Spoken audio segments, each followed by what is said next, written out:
Episode 97. Professional golfer and two-time Masters champion, Bubba Watson.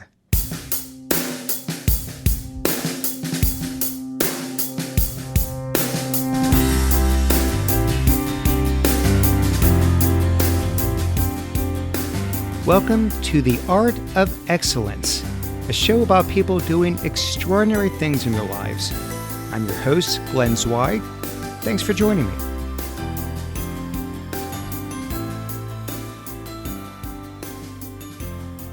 My guest today is Bubba Watson. Bubba is a professional golfer. He has won 2 major PGA championships, both victories at the Masters. He has a total of 12 PGA tournament wins and reached a world ranking of 2nd in 2015. He has played in the LIV Golf League since 2022. Well, Bubba, welcome to the show. Thank you. Thanks for having me. I'm thrilled to have you. Just before we started to record here, you're mentioning your kid was in a baseball tournament or something, which actually just now got me thinking, how competitive are you with your kids in their sports? My younger son, yesterday he was in a rock climbing tournament. That's his thing. Okay. There are some of the parents that are just pretty chill. You know, it's all, the pressure is only whatever pressure kids feel on themselves. And there are other parents where I feel like it's the parents vicariously sort of living through the kids, you know, which puts tremendous pressure on them. But just with you and your life and your success, you know, how involved are you?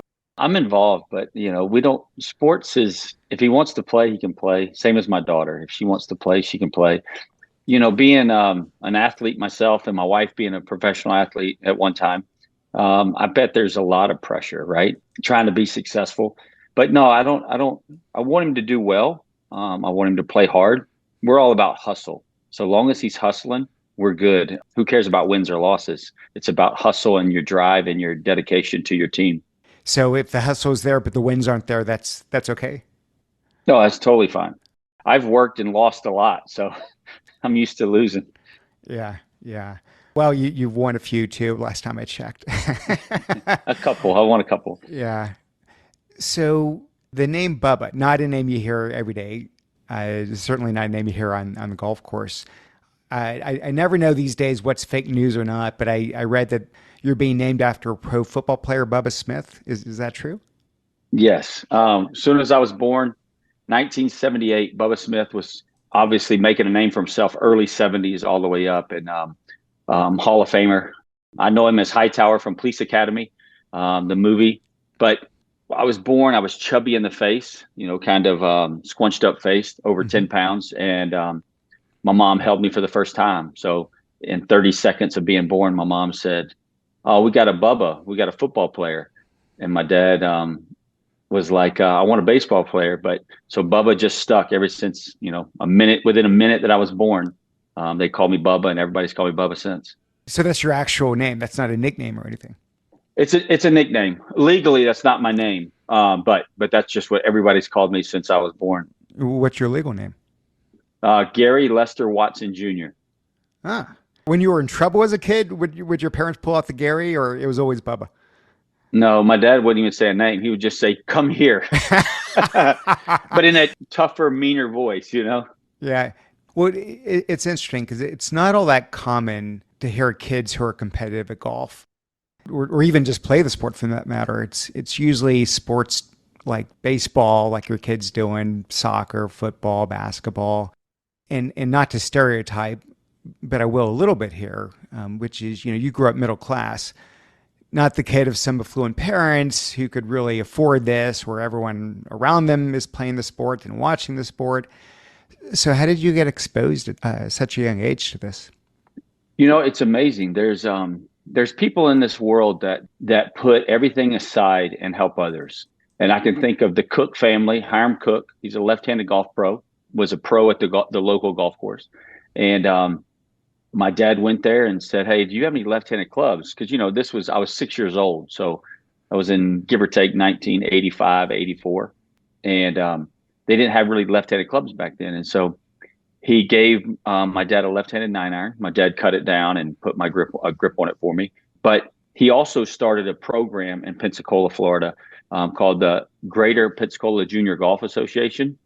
And golf was either really cheap or free, depending on which tournament, how big the tournament was, and those kind of things. And so without people like him, luckily he was left-handed, like I'm left-handed. And then without people like him putting junior golf in people's hands. But how did you even get to him? And how did you even get interested in touching a golf club? Was that your father, or were you watching tournaments as a kid? No, so my dad, again, like I said, my dad wanted me to be a baseball player. And so at 4 years old, I started baseball, started t-ball.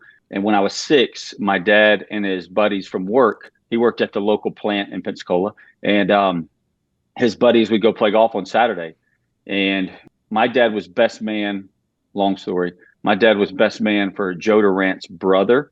Joe Durant played on the PGA Tour and on the Champions Tour now, won many tournaments. So my dad was already involved in golf a little bit. He was no good at golf. He played once every blue moon. And so he started playing on Saturdays, and my mom said, "You have to take your son or you can't play." And he said, "No, I want him to be a baseball player." And so my mom was obviously boss.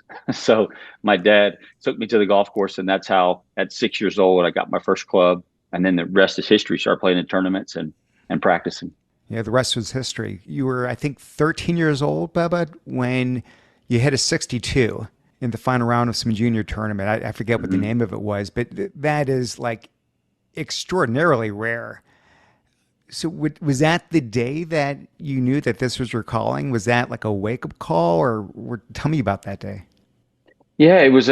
Payne Stewart was my favorite golfer. Once I started realizing watching golf and wanting to play golf, Payne Stewart was my favorite. And then my grandma lived next door to me. She would make my knickers that looked just like Payne Stewart, plus fours, depending on where you are in the world, but plus fours, knickers, as we call them in America. But my grandma would make them. And then when I shot 62, she quit making them. That's when I grew up. That's when we decided that we're going to get out of the knickers. We're going to start practicing. We're going to start playing. I played baseball all through as well, and I played basketball as well. But golf was the one that just got my interest more. I could play it in my yard with plastic golf balls. So at about age 13, when I quit wearing my knickers, that was the last day I wore the knickers, when I shot 62. I still have the golf ball, but I don't have the knickers anymore. But yeah, that's when I wouldn't say became a man, but that's when I decided that golf was my passion and I was going to try to grow into it. Yeah, I remember Payne Stewart.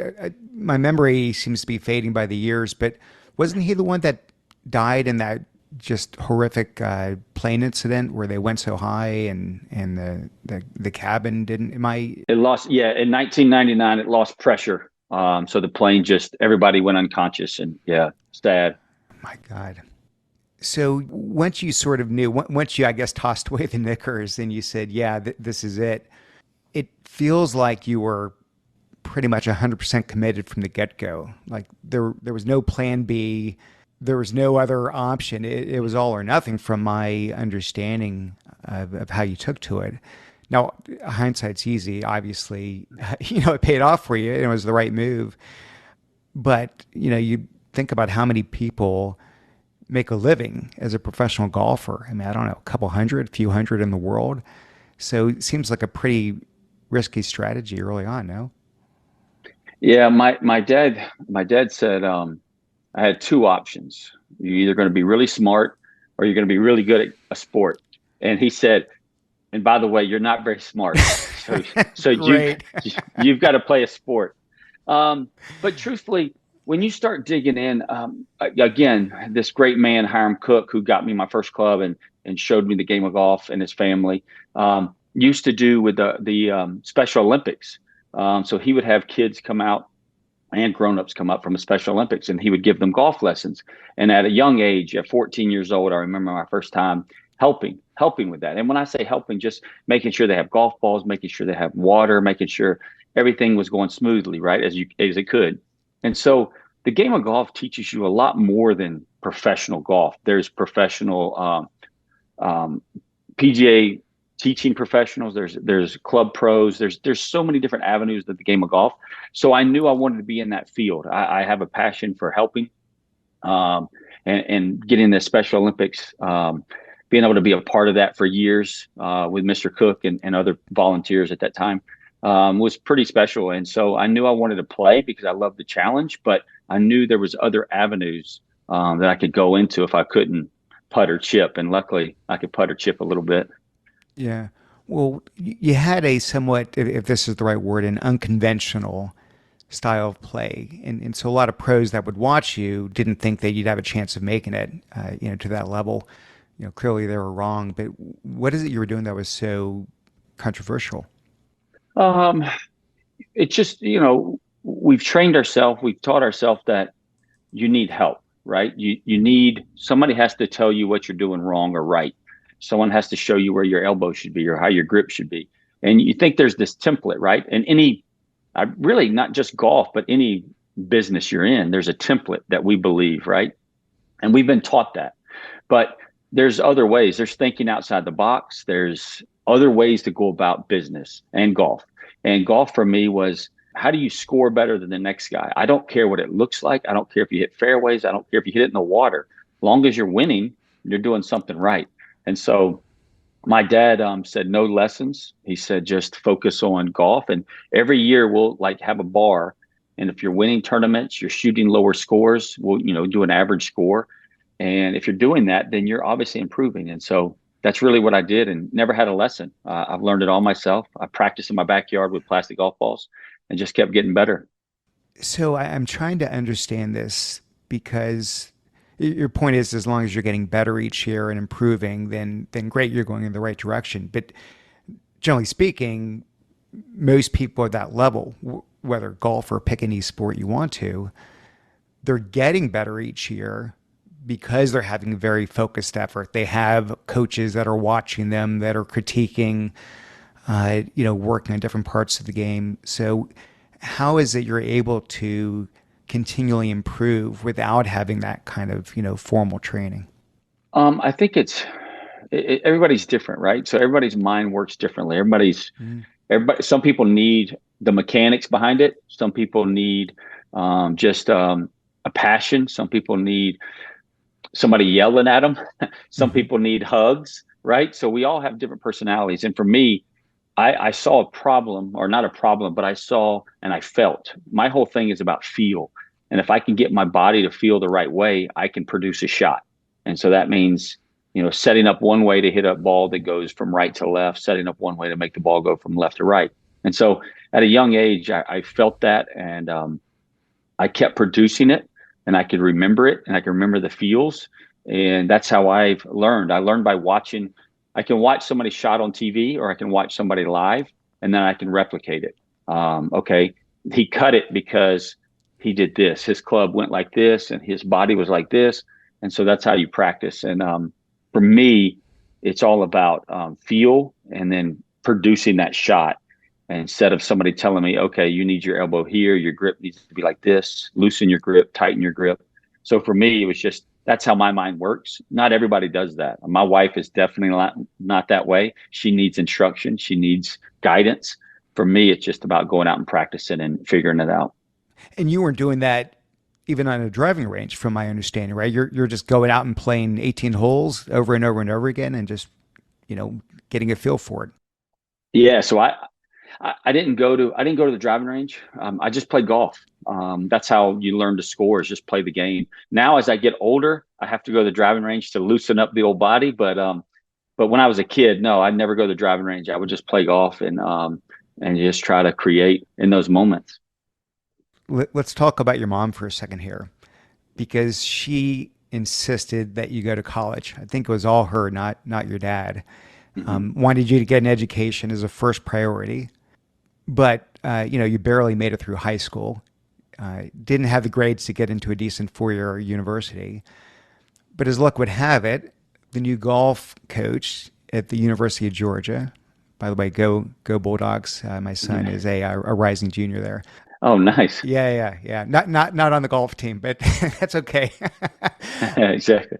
That coach knew you and told you that if you went to a junior college for a couple of years, got your act together, that he'd have a full scholarship waiting for you at UGA.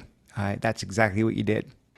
So was this, looking back, sort of to just appease your mother? Or, I mean, do you feel looking back that that was the right move for you? Looking back, yes, I am so thankful I did it. I met my beautiful wife at Georgia, almost 19 years of marriage now. But so when you look back at things you've done, right, Mm, you feel like you regret some things, but you're excited about some things. You're mad about things, but then they turned out good. I was going to turn pro, like you said earlier. We didn't have much money. My parents, my mom took a paper route in high school when I was in high school so that she could pay for some things, golf trips and tournaments. And also my sister's, piano lessons and softball and golf herself.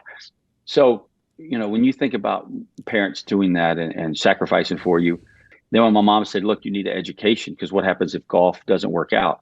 Me and my dad always saw golf was going to work out. Like we never saw the negative side of it. We always saw we're going to make it. And right when I graduated high school, she said she wanted me to go to college. But at that time, no colleges have a scholarship for you.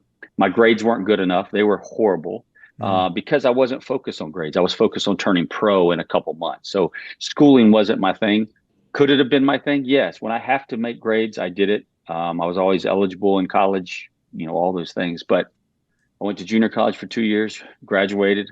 Then I went to University of Georgia. And when University of Georgia, it sparked interest in me because when the University of Georgia said, give me 2 years in junior college, then you get to play Augusta National once a year. And I was like, well, that's well worth it. Like, forget turning pro. Let's just play Augusta National once a year. So it was a no brainer. Once I mm. got that call and that talk, it pushed me to a new level, pushed me to a level to make it so I could get there to Georgia. But then playing with those guys, these top players in the college ranks, it elevated my game. It had to elevate my game because if I can't beat them, then I can't turn pro. And so it gave me desire to practice more. I didn't have to pay any bills, so it was less stress as working.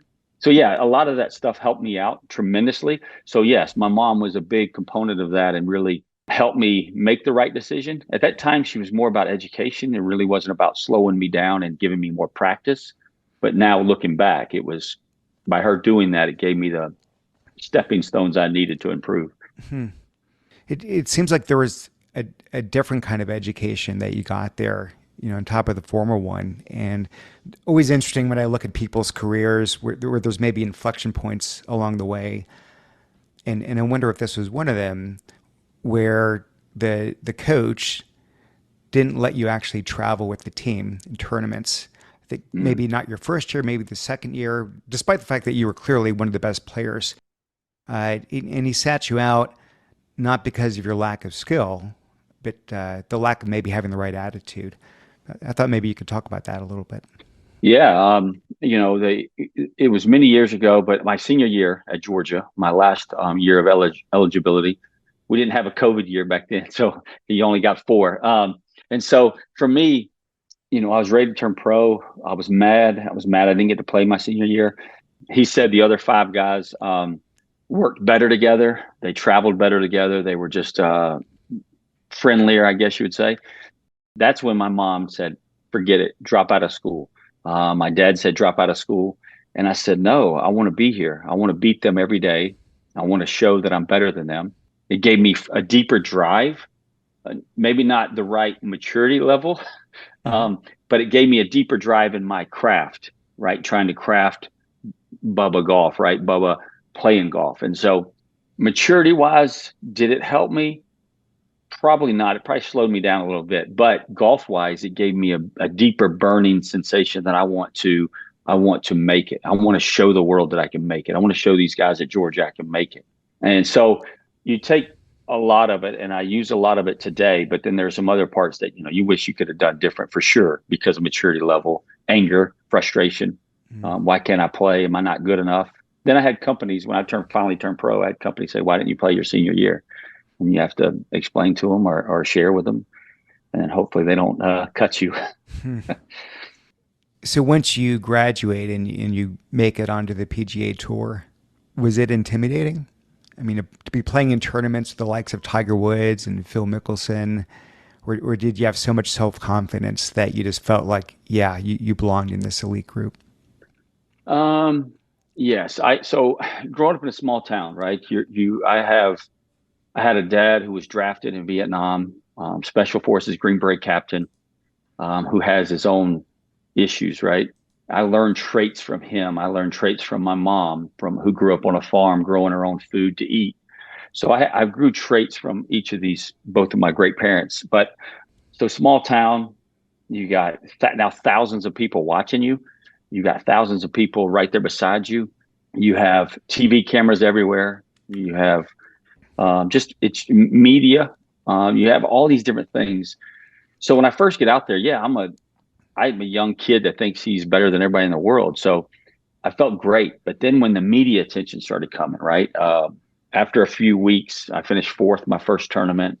I went bogey free in like my third tournament. So just a lot of great things were happening. But then that brings on, we'll call it success. It brings on the other things that put me in a dark place. I don't like people behind me. That's a weird thing, but I don't like people behind me. I don't like closed spaces. I don't like heights. There's a lot of things, right? And when you get all these people, big crowds, because I don't trust people, trust is earned. And so for me, 1,000 people around me, I don't trust any of them because I don't know them, right? That you got to earn my trust. And so it's scary, right? In my head. And I'm not saying I show it publicly, but in my head, I've got demons everywhere. Mm-hmm. And so for me, yeah, I was blessed by being on the PGA Tour. But then when the success started coming in the first few weeks, then it just, my head just starts rattling and going crazy. So yeah, then it became intimidating. My confidence goes away. Your armor starts getting dings in it, right? And so you think you're this guy that can do all things, but then you realize you're not really that tough as you think you are. Maybe an interesting time to bring up religion here, because I know you're a man of faith. Christianity is a very important part of your identity. What I thought was interesting, Bubba, is you didn't seem to grow up in a religious household. And in fact, your dad, who fought in the war, Vietnam War, seemed to be skeptical of God, if anything, just given everything that he saw over there. So what was the point in your life where you started to embrace it? And how much has that faith influenced your belief in yourself, your belief that you're doing what you should be doing, et cetera? It's a great question. My dad is a deep reader, or was a deep reader. He passed away in 2010, but he read books on all religions. He said if he was going to be anything, Buddhist would be like the thing that resonates with him the most. And maybe because of his influence over there in Vietnam. I mean, there's just a lot of things, right? So he knows, he could tell you, he knows the Bible through and through. And my mom is a deep reader as well. My mom grew up in the church when I was born, and we were living in Baghdad. I'd go to Sunday school. We'd walk down the street. They gave out orange juice and free donuts. So how would you not want free donuts? And so, it really wasn't anything. And then as I grew up, got close to college, a girl, a next door neighbor to me, she asked me to go, and she said that on Wednesday nights, it's all the kids that you hang out with at high school. And there's probably about 100 kids that I knew from high school at this Wednesday night service. And it was basically teen night is what they called it. I started watching them and listening to them. And the best teaching is really just watching, right? And don't use words, right?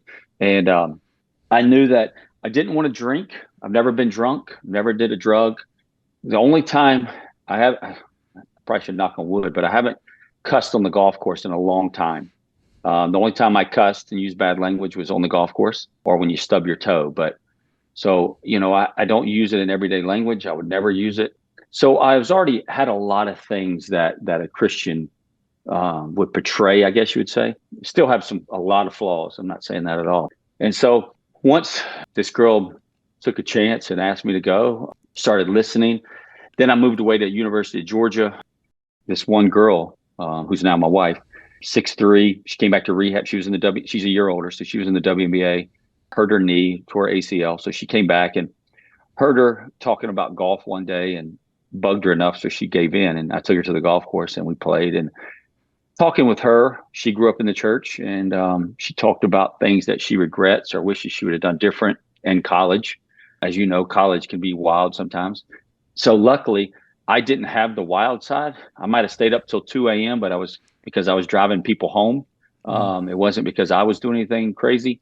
And so we started talking, and when we started dating, started talking about faith and about who we wanted to be as people and the avenues that we've been blessed with to play professional basketball, professional golf. I was about to turn professional in golf. And so that really just changed who I am. And as you get to University of Georgia, you start talking about it again.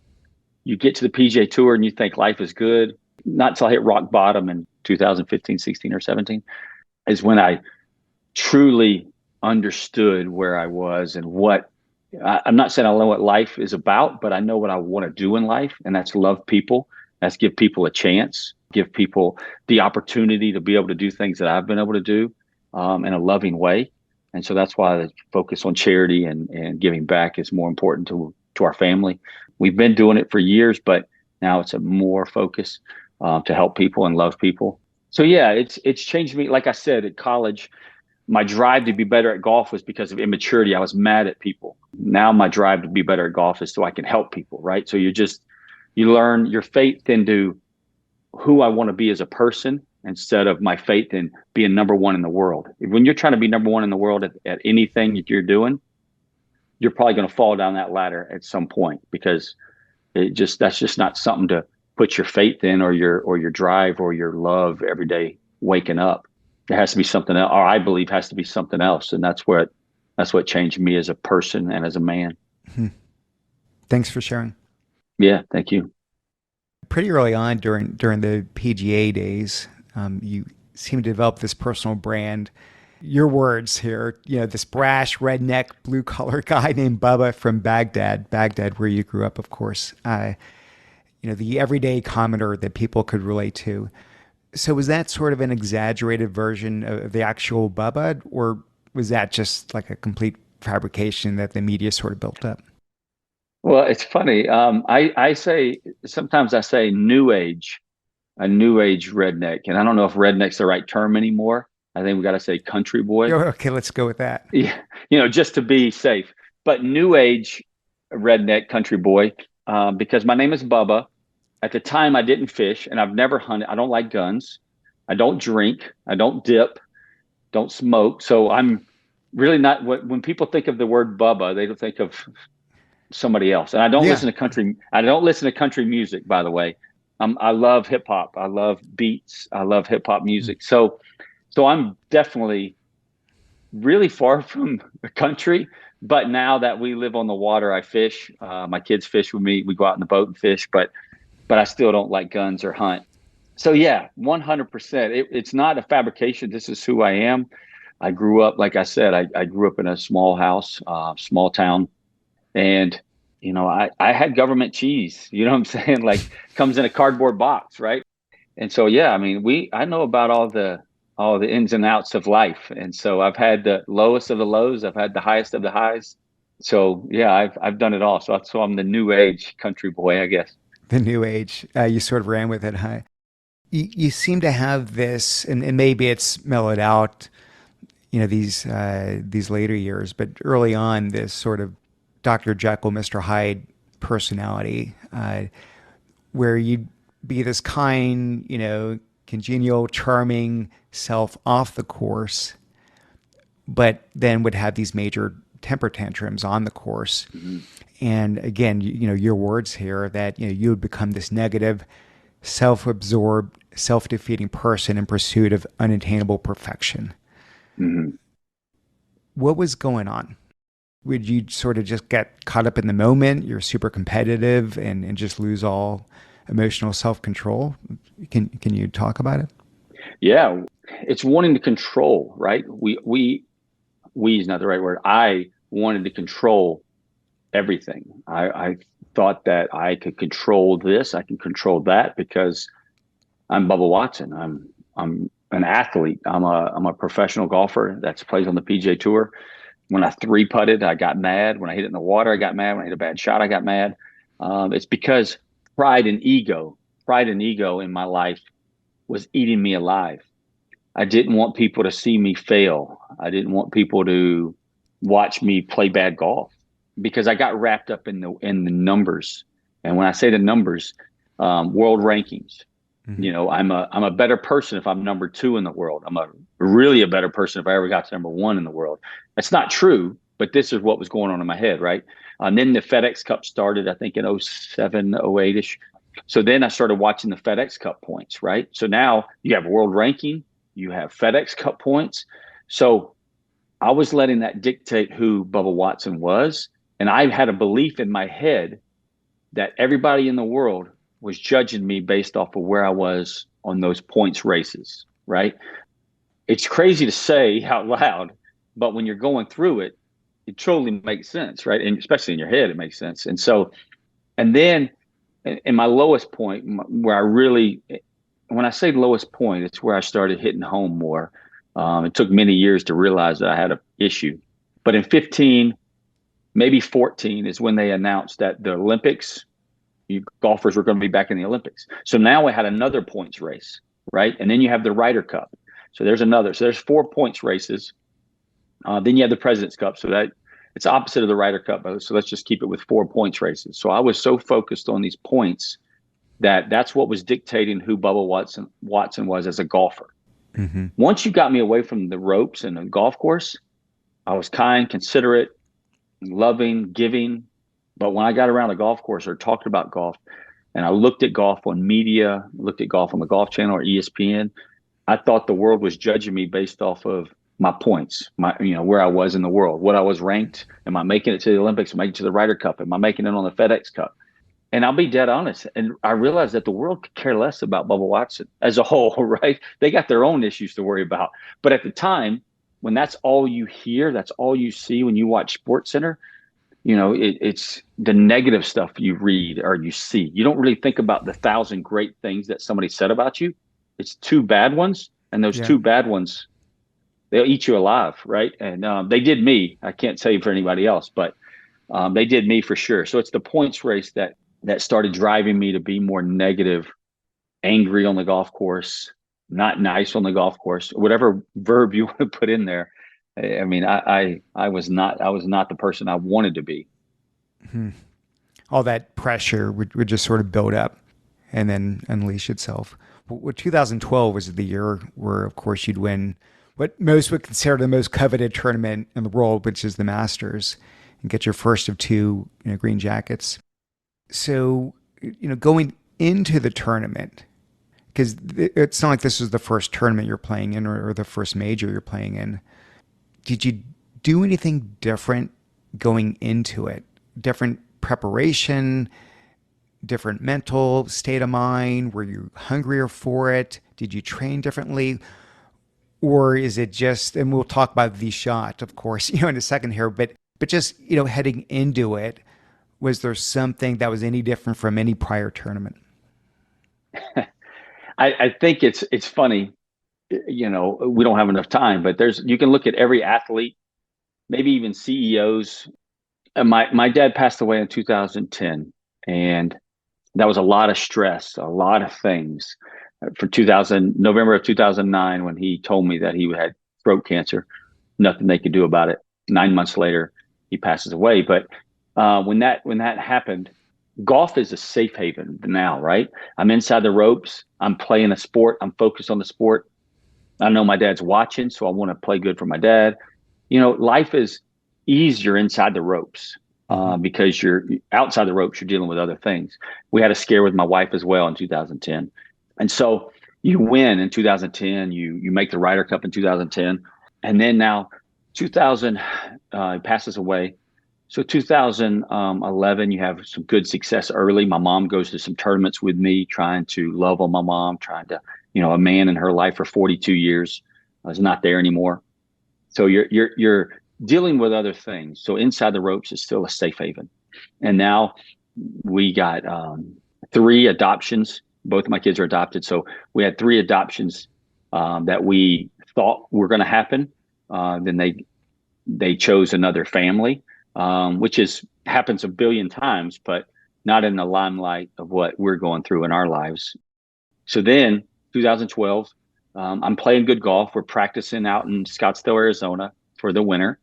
Everything's going well, right? My mom's in a good spot. I'm in a good spot. My wife's in a good spot.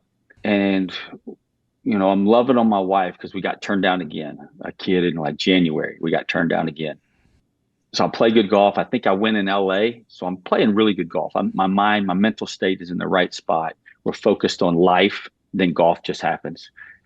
Bay Hill happens, and we get a phone call from adoption agency that says, if you can take this baby right today, it's a month-old baby. You can take this baby right today. I was like, it's Wednesday of Bay Hill. I can't, I'm playing really good. I'm top 10 in the world. I can't just, because we've had the failures already, I didn't want to pull out of Bay Hill and then somehow this baby not be in our arms. It's one of those checks and balances of like, do we keep playing because I'm playing really well and we're making money for the family, or do we stop? And so lo and behold, the agency said, I'll help you out. So you pick the baby up on Monday? Perfect. So she watches the baby for 5 days in South Florida. That's Caleb.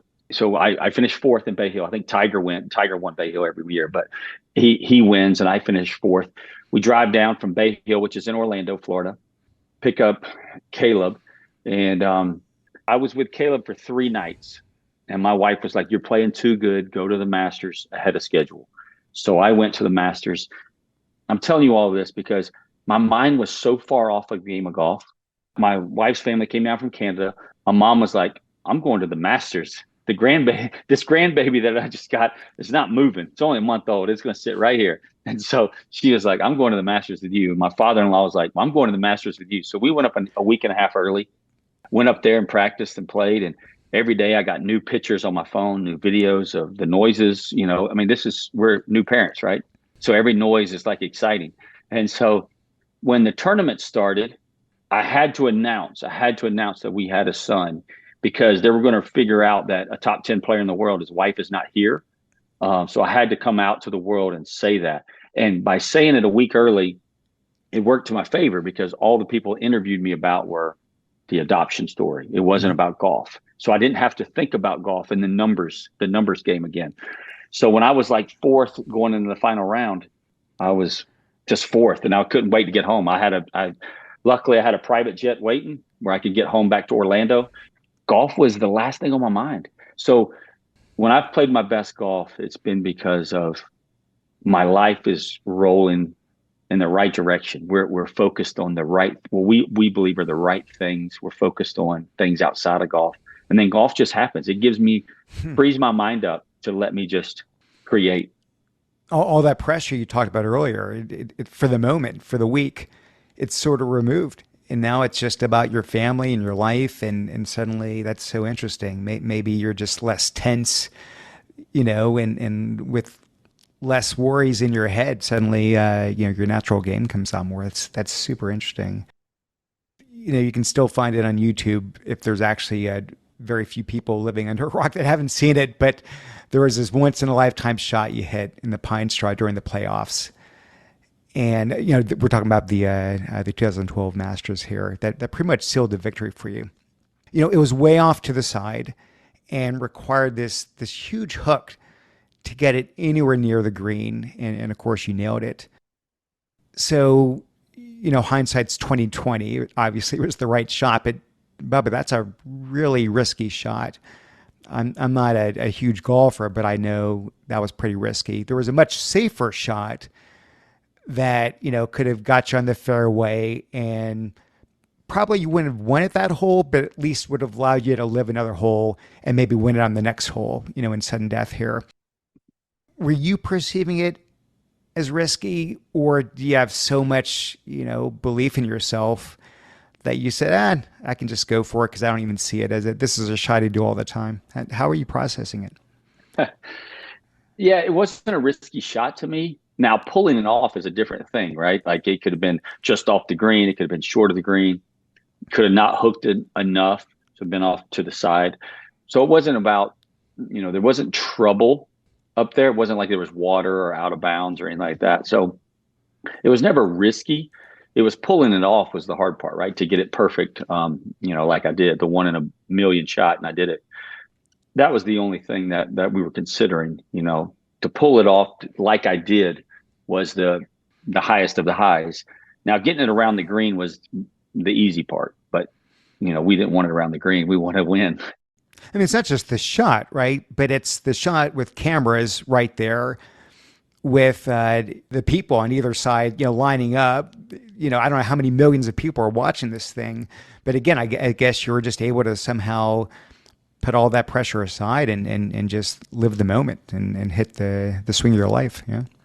Yeah. So, you get, some people say ADD or ADHD. I've never been diagnosed, but they say you get hyper focused. And, Hmm. in 2010, the PGA Championship, I lost in a playoff to Martin Keimer. So now I have a second chance to win a major, right? I'm in a playoff again. And when I hit it in the woods, if you watch the video, my shoulders slump. I go down and I'm like, oh man, I lost again. So now I get down there to the trees and I see that I have a chance. I have a shot. Being left-handed, wind's coming from left to right. You've got slight breeze. So once it hooks, it's downwind. So I knew that the club should be able to get that distance. The guy I'm playing, Louis Oosthuizen, hit a 4-iron short. So he's short of the green. And I know how difficult that chip is over this little hump and then back to the pin. So I knew it was difficult. So I knew that par definitely gets me to the next hole. In your mind, you have to close the door fast. You can't say par wins. You have to say par gets me to the next hole. And your caddy has to be preaching that to you in your ear to make sure you don't lose focus. And then the way the people were standing, making an alley for me, they already knew what I had to do. The volunteers are moving people in the right direction. The lie was good. So yeah, I'm just focused on, I was negative on the tee. Walking down, I got more and more positive because I saw I had a shot. I had a good lie. I had the wind going my direction. Then my playing partner I'm trying to beat came up short of the green. So there was a lot of positives. And I just kept building. And then when it was time to hit the shot, I never even thought about the people. But I will tell you a funny story. Once I hit the shot, and again, I'm a feel guy. And when that crowd closed in, now I can't see the ball. I don't remember what it felt like in my hands. I don't remember anything. I remember, oh gosh, where's the ball? What happened? I can't see it because that's part of my feel. I feel my hands. I see it. I feel it. I hear it. All these things. And now one of my senses was gone and I'm like, and I'm just lost. But then right when I almost got under the rope, this guy hits me. Big old palm just hits me across my back, slaps me across my back, just yelling, screaming. And I turned luckily the camera turned off, but there's probably video out there. I turned so fast. I just whipped my head back and I was like, what are you doing?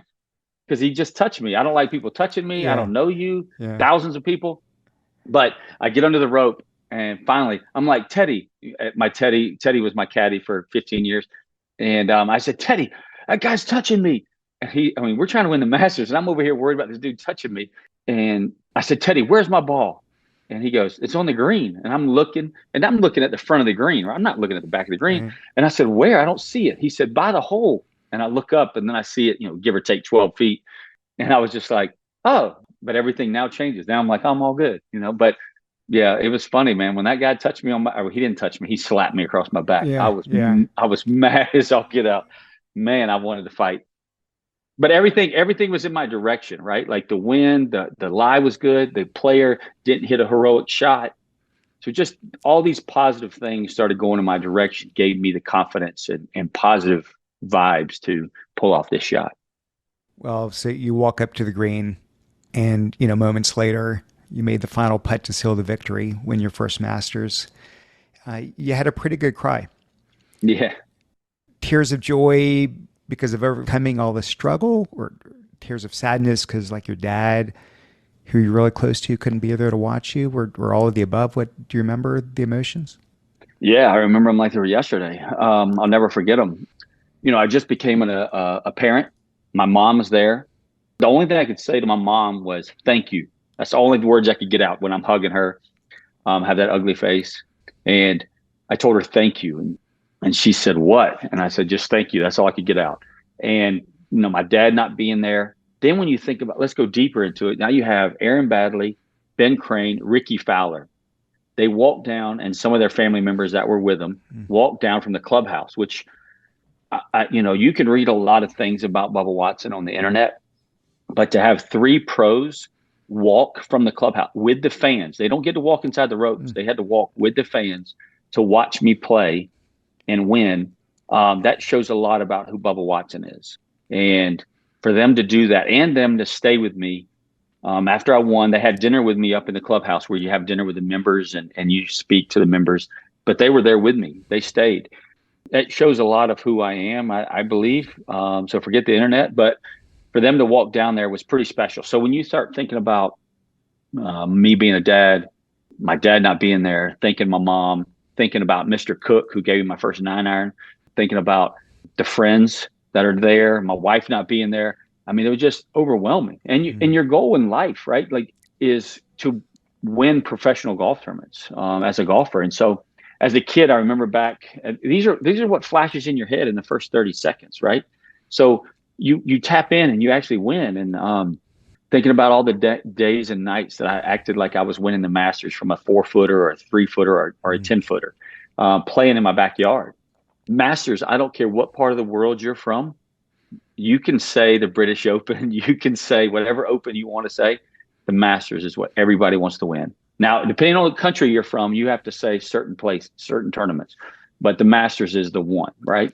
It's the same place every year. You get to watch the highlights every year. You want that green jacket. And so I did it. And so my emotions just got the best of me. And I cry every Sunday at church. So I'm not ashamed of being a crier. But yeah, it was just everything overwhelming just hit me. And I couldn't wait to get home. I just wanted to hug my baby boy. I wanted to hug my wife, who's been by my side through the good and the bad. So there's a lot of just crazy emotions going on, all positive, thinking about the people that I needed to thank and all the things like that. Yeah. Well, I mean, no doubt the biggest, most coveted tournament in the world. So how did life change after you won it? I assume that must have elevated the Bubba brand 100-fold, but that can always be obviously a double-edged sword because as much pressure as you might have felt, not that week because everything was going right with with your son, but the prior years, now that pressure must have increased tenfold. So how did that impact your life for better or for worse? So it's funny. Graham McDowell won a major, his caddy. So they said, you got to learn the word no. What does the word no mean, right? Like, what kind of advice is he giving me? Now I know what he's talking about. But, companies start paying you, tournaments start paying you, come do this, come do that, come do this. And you're trying to do it because you're trying to provide for your family, right? They're paying you, right? So you want to say yes to everything. I mean, how do you go to your mom or your dad and say, this company wants to pay me, $1 million to show up, or this company wants to pay me $2 million to show up, and you're going to say no to it? I mean, I don't know how you can look your mom, who lives in Baghdad, Florida, and I hate to say it, sometimes bugs, roaches, house falling down. How are you going to tell her, nah, I'm not going to go to that $2 million deal? It's not worth it. Like, you can't. How do you say that to somebody, right? So it was a struggle. The first year, we always say the major slump, or I guess the kind of the golf term. And so you don't ever get your energy back, right? It takes so much energy to win. You need to go away for 2 weeks. But what happens? I told them, I said, I can't go to Monday. I'm going to go home to see my son, but I'll go up to New York on Tuesday. Normally it's the night of, you fly up to New York and do all the media stuff. But I said, give me a day. And I'll never forget, Monday morning, a radio station called me 57 times. I got a new phone number. My manager, I said, all I care about today is new number. You work, whatever you got to do, and make it private. And I said, I don't care. And whoever's giving out my number, I'll block them. Like, they're not my friend anymore. Like, whoever gave my number out, like, they're out. The hard part is that you don't prepare for it as a kid. I think I even said it after I won the Masters, is my dream never went this far, because you only dream of winning. You don't think about what winning the Masters means. You don't think about the popularity. You don't think about the fans. You don't think about the time, the energy it takes to be Masters champion. And I'm not saying that as a bad thing. It's just, when I show up to a golf course, I plan out to the 5 minutes. You give me a 5-minute window on everything. I send a text to my group, my therapist, my caddy, whoever's with me, and I'm going to eat at this time. I'm going to do this. But if you're going to stop and sign autographs and and do this before the round and after the round. And, it just kind of throws everything off. And it's not that you don't want to do it. It's just, it's a business and you're trying to get the energy, the best out of your business that you can possibly get, like anybody. And then when people start yelling at you and calling you names, and I don't go to their business and call them names. I've never yelled at a sporting event. I've never went as a fan to a sporting event and yelled at people and made fun of people, threw stuff at people. And so that's the scary part. That's where I started going downhill. Would I do it all over again? 100%. But it's hard. Yeah. Well, you didn't win it once. You won it twice. Had an off year after the first victory, and then came right back and won it in 2014. But back to the media and not always painting the most positive light. I think it was about a year or so after that second victory, ESPN conducted a poll with other pro golfers asking, I think the poll was, who would you least likely to help out in a parking lot brawl, which is a very bizarre way to frame it. But your name topped the list. And of course, not the kind of poll that you want to finish on top. I imagine not easy to hear that. I'm curious though, were you surprised? Like, did you have a sense of how others were perceiving you, or did this come out of left field? I came out of left field. Again, like I said, I know my brothers, I know the people that I'm close to.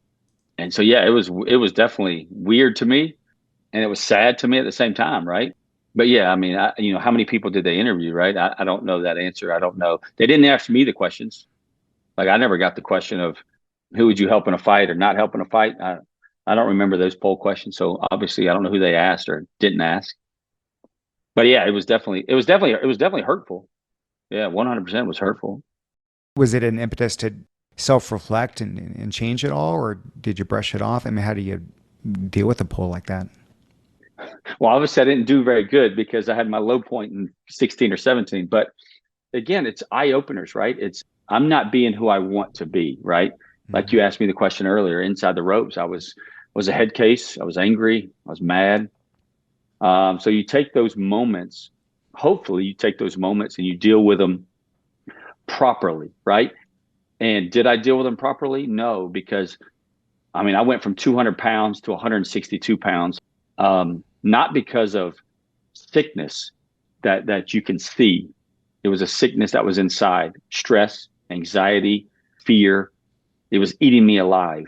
Luckily for me, that's all was happening. I wasn't going to drugs. I wasn't going to alcohol. I wasn't going to porn. I wasn't going to, things, right? I was letting it eat me alive.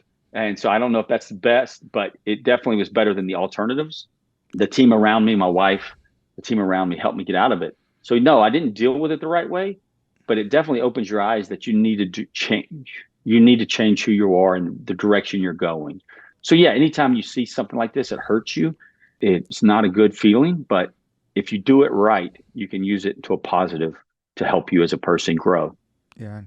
So this losing the 40, 50 pounds, this is the low point that you're referring to. Yeah. 2016, 2007. Yeah. Was it? Yeah. So if that was all sort of induced from stress and anxiety, and it sounds like there were some people that maybe helped you come out of that. Can you share what worked? How did you get out of that sort of mental slump? Strongly faith. Faith did it first, right?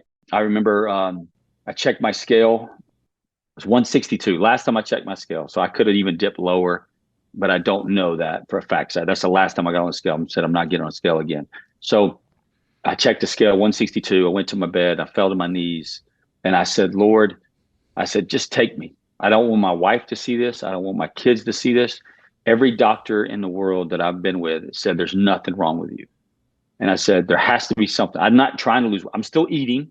I'm still doing my activities. I'm still playing golf.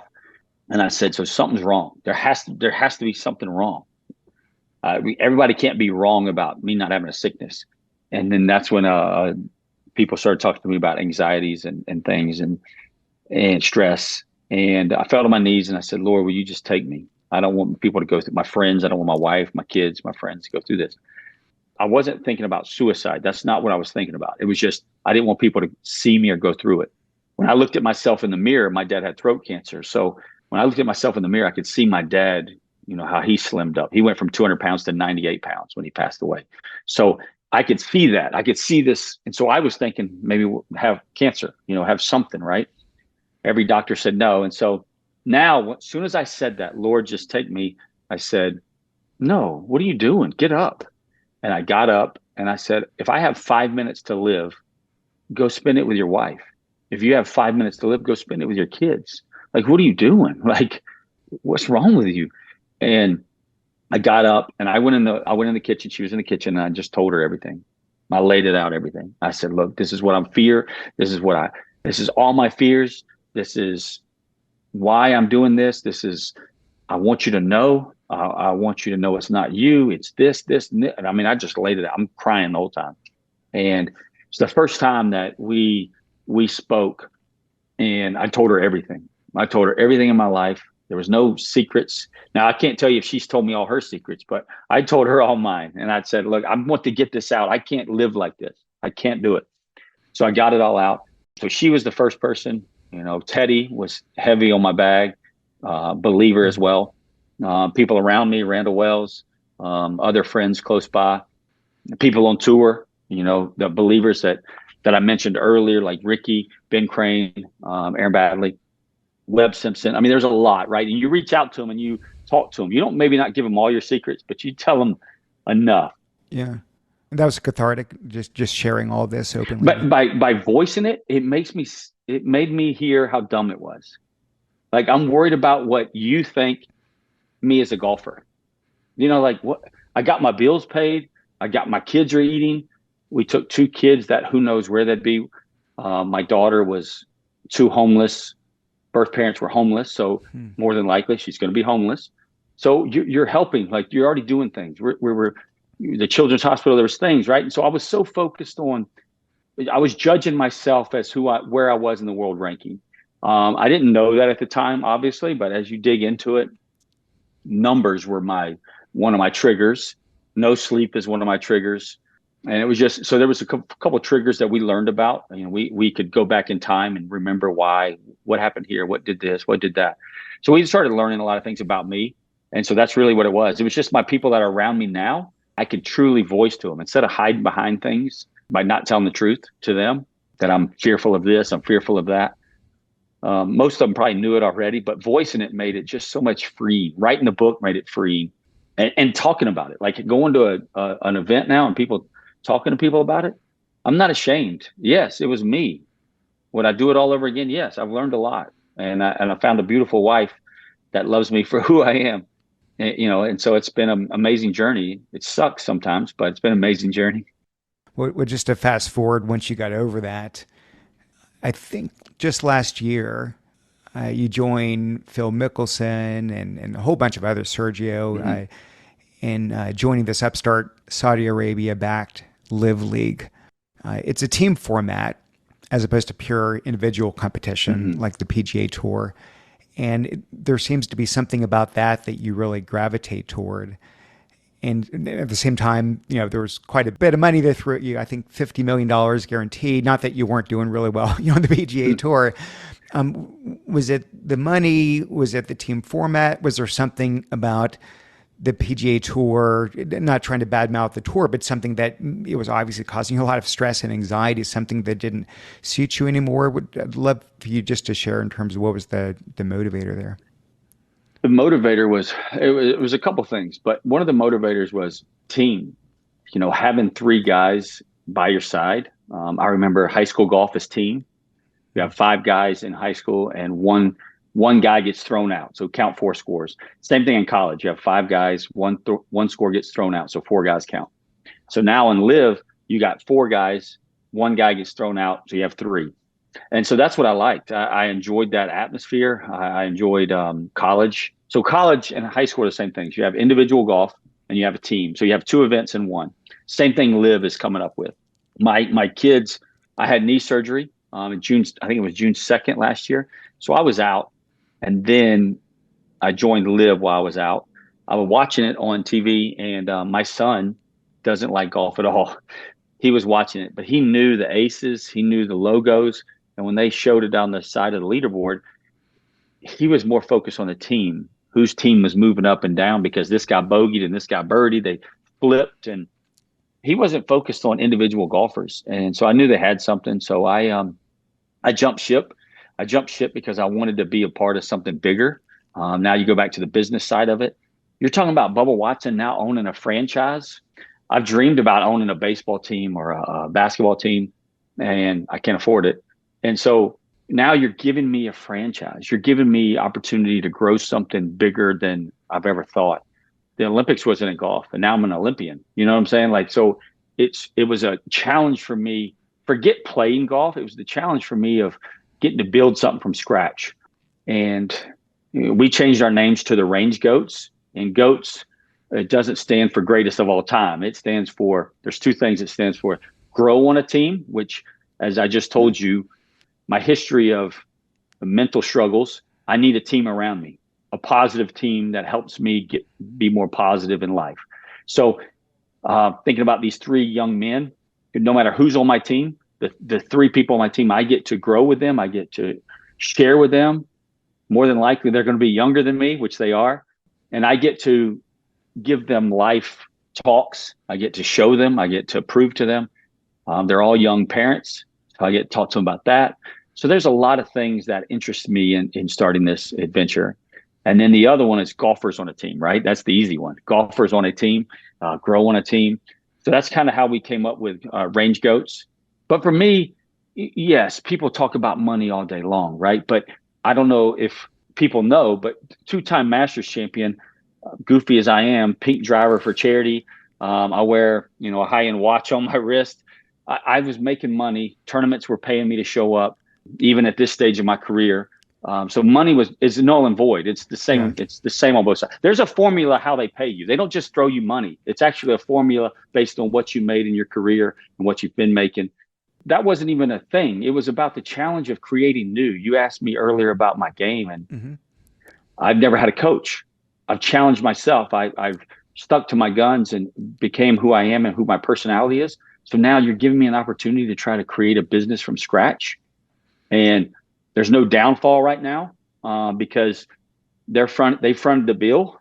So it's like, hold on. So you're letting me become CEO of my own company, and you're giving me a franchise where if I quit when I get older, now I can own the Lakers, or I can own the Yankees. I can own the Cowboys, not own them, but own my own team like them, right? And try to create a business. So it was a no-brainer for me because it made my creative juices now be able to work again. And all that makes sense. I'd have to ask this, or people would say I'm remiss, right? Which is the controversy around the league. Of course, is it's backed by Saudi Arabia, and they've had their share of human rights abuses and issues over the years. Did that factor in at all? Was that important in this consideration, or did you feel like it netted out that it's worth doing despite that, or how did you approach that? That's a great question. They've asked me, I don't know what is the second year, or we're going on the first year of the league. So they asked me about 2 years ago, right, to join the league. So I kept saying no all these times because I have to pray about it, talk to my family, talk to my friends, talk to my people. And I got hurt. And now I got to watch the first event, right, in London. So I love the atmosphere of it. But now going back to the tough questions of what I've had to ask myself and my wife had to ask herself and all these things, we can point fingers at many people, many countries. I mean, we listen, we don't have enough time in the day or a year. So there's a lot of bad people. And we're teaching love in America, right? We're teaching love all people, love who they are, love what they stand for, love what they do. But then outside the gates of the United States, outside the boundaries of the United States, we don't love all people. So not every person is bad. There's people that say I'm a bad person, right? There's been some horrific things happen in our world outside the United States, in the United States. The United States has been a part of it. I still love the United States. So I'm not saying that everybody's innocent, but there is definitely some bad all around the world. And then I laugh when people say about it's Saudi backed because there's multiple backers. There's about 5 that I know of. I laugh because I think Starbucks is the most democratic thing in our world. I think the last time I checked, there was 168 Starbucks in Saudi Arabia. Yeah. Last time I checked, there was 98 Nike shops in Saudi Arabia. FedEx is building a massive structure in Saudi Arabia for their vision of Saudi Arabia. I mean, we can go on days and days, Yeah, right? Like, so yeah, let's yeah. There's some hypocrisy for sure. I'm with you. 100%. And I'm not saying they haven't done wrong. And I'm definitely not saying United States people haven't done wrong in some things, but I love it. I love the United States. I would never move outside the United States, Yeah, but yeah. I mean, it's just, that's what I'm saying. We don't have enough time. I don't have the education to go through it with everybody. Nor do I. Nor do Right. I. Exactly. So the opinions are opinions. Yeah. We'll wrap with this, which is how I wrap every one of these interviews, which is the podcast you're on, Bubba, is the art of excellence. And that word excellence, I love it when my guests can define what it means to them. Take it however you want to, but what do you think of when you think of that word? Excellence. You know what? It's funny, right when you said that, because I had no idea you were going to ask this. Right when you said excellence, how do you define it? My life flashed in front of me. And by saying that, at the end of my life, if my two kids have to say, my dad was two-time Masters champion, if that's the first line they say, then I was not excellent. Hmm. I failed. I failed as a dad. Or if my wife has to say that, I failed as a husband. So excellent to me is you've touched lives in a way, with words or without words, you touch lives in a way that made their lives better. My parents always preach, I want you to have a better life than I had. It's giving people chances. And so that's really where I'm at in my life right now, is giving people chances to be successful, whatever that success is to them. So when I think of excellence, I think about my kid's speech when I'm passed away, that they don't have to say two-time Masters champion in their speech at all. Yeah, I like that a lot. Although I wish my kids could struggle with whether they should call their dad a two times master champion. But no, I love it, Bubba. Look, none of us are perfect humans. I'm far from it. You didn't have to write a book that was so open, and it made you so vulnerable in terms of not just the good things in life that have happened, but the things that you're maybe not so proud of. And it does seem like you're incredibly self-aware. You seem to know who you are. You seem to know your values and what's important to you. This has been great. I thank you so much for doing this and for being so open. And I really love this. Thank you. Thanks for having me. It was a pleasure to be on.